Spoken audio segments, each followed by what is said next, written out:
Ipinasapina ng CIDG ang lahat ng dumalo sa training sa Aurora na ikinamatay ng mga Ateneo player na sina Rene Baterbonia at Divine Adili. Ang sabi naman ng NBI, maituturing pa rin krimen kung may kapabayaan sa pagkasawi ng dalawang atleta. Saksi si June Veneracion.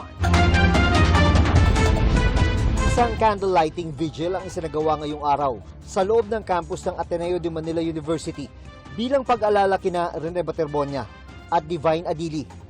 Naroon ang Ateneo men's basketball team kasama ang head coach na si Tab Baldwin. Ito ang unang public appearance si Baldwin mula nang mangyari ang trahedya sa Dipakulaw, Aurora, kung saan nalunod ang dalawang basketball players. Ipinasapina na ng PNP Criminal Investigation and Detection Group ang lahat ng mga dumalo sa training. Gayon din ang may-ari ng resort kung saan ginawa ang training, ang lokal na pamahalaan at driver ng bus na sinakyan ng team. Inaalam ng CIDG kung sino ang may criminal liability. The CIDG under the law has contempt powers. We're asking them nicely in the interest of justice kasi may dalawang taong namatay. We wanted it to be always to be an airtight case so that we can also give justice doon sa pamilya. Humiling na rin ang CIDG sa Department of Justice para maglabas ng Immigration Lookout Bulletin Order laban sa mga tinawag nilang persons of interest. Pero hindi na nila pinangalanan ang mga ito. Kasama rin sa iniimbestigahan ang mga hindi pinangalanang school official na kasama raw sa naghatid sa team sa Dipakulaw. What we are trying to establish is the school authorities concerned have prepared for the safety and medical needs of the athletes. Ipapatawag din ng PNP CIDG bilang mga testigo ang mga dating player ng Ateneo men's basketball team na nakaranas din ng hirap sa team building at training sa probinsya ng Aurora. Nang mangyari ang trahedya noong Lunes ng hapon, kabilang daw sa mga inabutan ng mga police investigator sa pinangyarihan ng insidente, si Coach Baldwin. Nasaan po ba si Coach Tab Baldwin nung naabutan po ng mga investigator nyo? Kasama po siya sa grupo na nag-rescue. Pero hindi na raw nagawa ng mga investigador na makausap si Baldwin. Sa halip, ay dalawang miyembro na lang ng coaching staff ang humarap sa kanila. Hiniling din ng pamilya ni Baterbonia ang paglalabas ng Immigration Lookout Bulletin Order laban kay Coach Baldwin sa kopya ng sulat na ibinigay ng kanilang abogado sa GMA News. Sinabing hawak ni Baldwin ang mahalagang impormasyon tungkol sa nangyaring training. Ang kanyang pananatili sa bansa ay kailangan para mapigilan ang anumang delay o pagkawala ng ebidensya. Sinampi na rin si Baldwin ng Department of Labor and Employment para masuri ang kanyang employment status bilang dayuhang nagtatrabaho sa Pilipinas. Tanong ng chairman ng Philippine Sports Commission na si Patrick Gregorio sa isang pahayag, nasaan ba raw si Baldwin at bakit hindi siya nagsasalita? Ang nangyari daw ay isang national concern. Bilang respeto raw sa pamilya ng mga namatay na atleta at mga Pilipino, kailangan daw lumabas si Baldwin. Sa pahayag ng Ateneo de Manila University, sinabi nitong sila mismo ang humiling kay Baldwin na huwag munang magbigay ng mga pahayag. Ito raw ay para mahayaan munang umusad ang mga opisyal na proseso at malaman ang tunay na nangyari. Ang pananahimik daw ni Coach Baldwin ay hindi dapat ituring na wala siyang pakialam o malasakit. Inuuna lang daw ng universidad ang paghilom at due process bago ang pagtalakay ng isyu sa publiko. Pagkatapos ng masakit na nangyari, pinayuhan daw nila si Baldwin na tutukan ng emotional at psychological welfare ng mga manlalaro, coach at staff na naapektuhan ng insidente. Gayon din ang kanyang sariling pagdadalamhati. Ayon sa Ateneo, rerepasuhin din daw nila ang mga umiiral na athletic protocols. Batay sa mga nakuha nilang impormasyon sa mga nasa team building, nagko-conditioning exercises ang grupo sa mababaw na bahagi ng dagat nang bigla silang hampasin ng malalaking alon.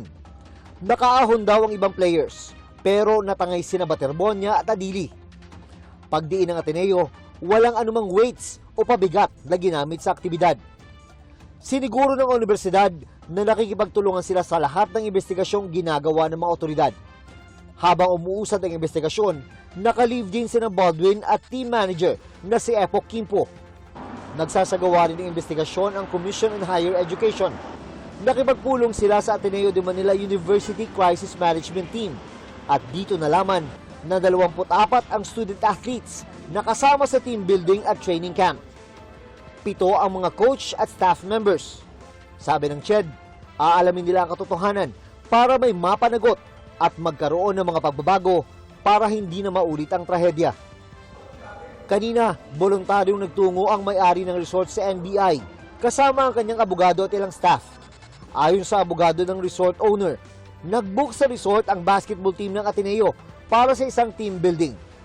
Binubuo raw ito ng mga player at kanilang coaches. Part of the briefing and the engagement or the booking that there will be no photos or videos taken. Base lang po sa kwento ng mga kliyente natin, ano yung na-observe nila before yung insidente nangyari? Anong ginagawa ng grupo po? Well, normal team building activity. I've seen some videos and they looked normal, happy.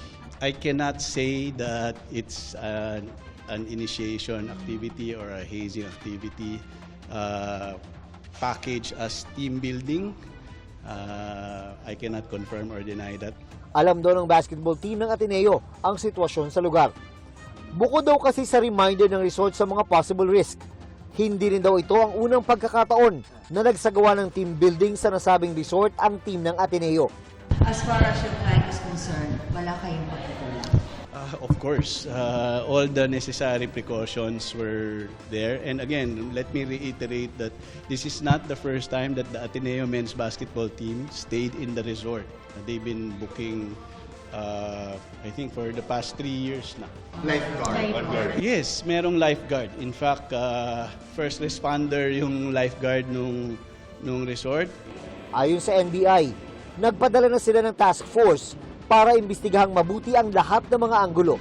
Kahit pa raw sinabi ng Aurora Police na wala silang nakitang indikasyon ng foul play. Sabi ng NBI, kung wala mang foul play, hindi nito nasasagot ang tanong kung ang pagkamatay ni Baterbonia at Adili ay resulta ng kapabayaan sa pagsasagawa ng nasabing training. Sa ilalim ng Article 365 of the Revised Penal Code, ang pagkamatay dahil sa kapabayaan ay isang kriminal na bagay na walang kinalaman sa intensyong makapanakit. Ayon sa NBI, kapag ang aktibidad ay inorganisa at pinahintulutan ng paaralan para sa mga estudyante, ang mga namamahala sa nasabing aktibidad ay may responsibilidad sa pangangalaga sa mga kalahok. Kabilang daw sa mga anggulong titignan ay kung ang panganib ng lokasyon at ang kondisyon ng dagat ay na-assess ng mabuti. Ako si June Veneracion, ang inyong saksi.